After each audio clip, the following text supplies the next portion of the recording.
while, hasn't it? It's been a while since we did an episode of On the Move! I have had about 20 emails over the last couple of days saying, Mark P, you have to watch the whole fucking show. You have to watch it. You absolutely have to. Because it's an amazing show. And my reply has always been the exact same thing. Dude, I don't watch Impact. It's going to have to be one fucking good show. For me to even consider watching it. And not, replies coming back, no, you have to watch this show. It's brilliant. So, here I am, on the move, and I'm heading towards Manchester, and I'm thinking to myself, let's talk about it. So, I watched the show. I watched the whole fucking show. So, here are my thoughts. So, AJ Styles versus Kurt Angle was the opener, and this was a good match. It was quick, whatever that means. It was quick, it was nicely paced, it was nice suplexes, nice back and forth. Both men looked competitive, and I thought it was a good way to open the show. It was a good match. It wasn't as good as their match on the 4th of January Impact. I think that was a better match. I still consider that's on my list of match of the year candidates, and it still is. So yeah, good way to open the show though. Would have preferred this one to be on pay-per-view, obviously, but a good way to open the show. Angelina Love versus Madison Rayne was a boring match. The fans shouted Tara, did you notice that? The fans shouted Tara as the black motorcycle woman was out there, while Taz made himself look like a Burke by saying over that, I wonder who this woman is. That was just weird. That was an odd thing to do. One of the things that bothered me about this match, and it really bothered me, it wasn't the match itself, because that was just boring, and the finish was predictable, but what bothered me is that, did you notice that as soon as Angelina won the title, as soon as she got on the she got on the turnbuckle to celebrate, and TNA cut to a build-up package of the rest of the show. So you tell me, why should I care about Angelina Love winning the Knockouts Championship when TNA clearly doesn't care? Tell me that. They clearly don't give a fuck about it, so why should I? Answer me that. Pope versus Morgan versus Anderson. Nice to see Pope and Morgan don't get their own entrance, but Anderson's allowed to cut his promo. It's interesting, isn't it? Or do his own entrance, that was stupid. Match was way too short, personally. I think Pope should have won this because he's got the momentum going into this. Morgan doesn't do anything for me at all. That guy's a waste of space, in my opinion. He's TNA's number one big guy, but he's not a very good big guy, in my opinion. Jeff Hardy versus Shannon Moore. This was an open challenge. And this was an interesting one because it's an open challenge to anyone in the wrestling world, yeah? So you're expecting someone who's either recently been released from WWE or someone you haven't seen in TNA for ages. I personally thought it was going to be Shane Helms, but that's just me. When Shannon Moore comes out, it's just complete indifference because you're just like, oh, the guy's been portrayed as such a jobber and such a loser for his entire career. You're just like, why should I give a damn? But I'm not criticising the match, I promise you that. This match was good. This match was a lot better than I was expecting it to be. And I was also, I've got to say this as well, is that I was fully expecting Shannon Moore to pull an upset win. Because when Jeff Hardy went for the Swanton Bomb, Shannon Moore got the knees up, and then he didn't do anything with it. He went to try a Hurricane Rana, that got countered. Jeff hit the Swanton for the win. So you're just like, oh, okay then. So you've got to ask, what's the point in him countering the move in the first place? If you're not going to do anything with it, what's the point? Beer Money versus Motor City Machine Guns. Fast, crisp, action-packed, crowd are hot. They did the stupid chant for a suicide dive. 2 out of 3 falls match was brilliant. It was 4 stars match. Wasn't the best tag team match I've seen this year. I personally think that the Briscoes versus the Kings of Wrestling and Death Before Dishonor was a better match, but that's just me. And that was a 4.5 star match. This was a 4-star match. It was so very close, so very very close to which one will be the better match of the year. But here it comes, ladies and gentlemen. I'm not happy about this one at all. I'm really not, because pay-per-view quality matches or not, this should never have been on free TV. Wrestling 101 dictates this. Yeah, this is common logical booking, yeah.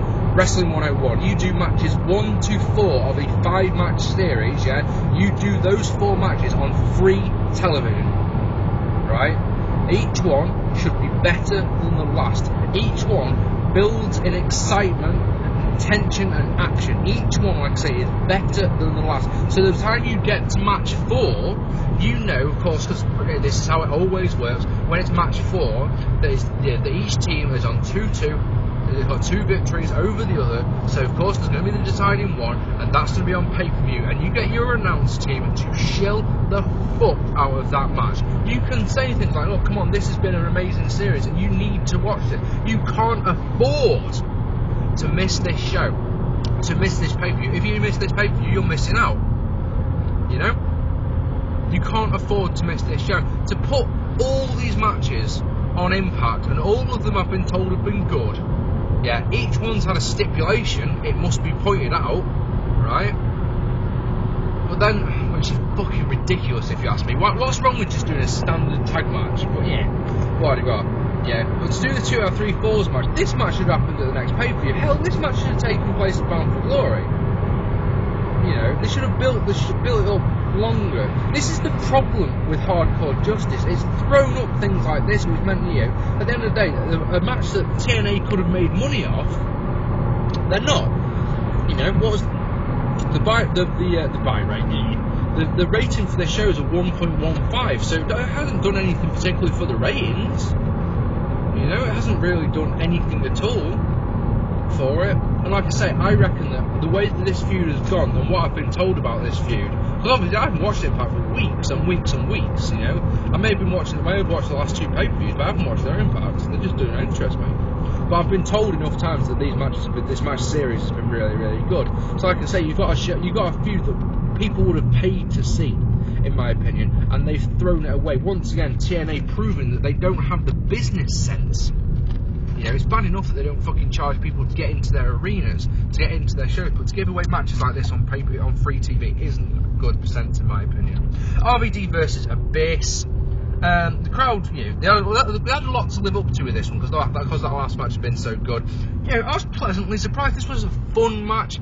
It had some good hardcore spots in it. I don't think RVD winning was ever in doubt, to be honest, and that's a problem, because I really would like to see Abyss win the championship. Do you know what surprised me the most about this match? This was a genuine surprise. Is that special guest referee Eric Bischoff didn't get involved in the match. He didn't get involved at all. Now, once again, Wrestling 101, common logic says the whole point of having a special guest referee is to get the special guest referee involved. If you're not going to get the special guest referee involved, why not just have a normal referee? You know? I mean, that's just logic. That's just common sense. But believe it or not, it felt refreshing. Do you know? It felt different, because it's like, oh, here's Bischoff. Abyss is going to win when Bischoff fucking screws RVD or something like that. And when he didn't do anything, you're like, damn, that was a surprise. You know, I didn't see that coming. Anyway, afterwards, we got Hogan's big special announcement. Hogan giving props to the ECW crew just seemed weird, because Hogan, as far as I'm aware, doesn't like or never liked hardcore wrestling, doesn't like what ECW stood for, etc, etc. So this was weird. Then the TNA crew come out and they start beating down the ECW guys, and by the looks of things, we're going to go for TNA versus ECW for the next couple of months, which I think is fucking stupid. It proves once again that TNA don't have any original ideas of their own. An interesting one for this one, in my opinion, was the crowd.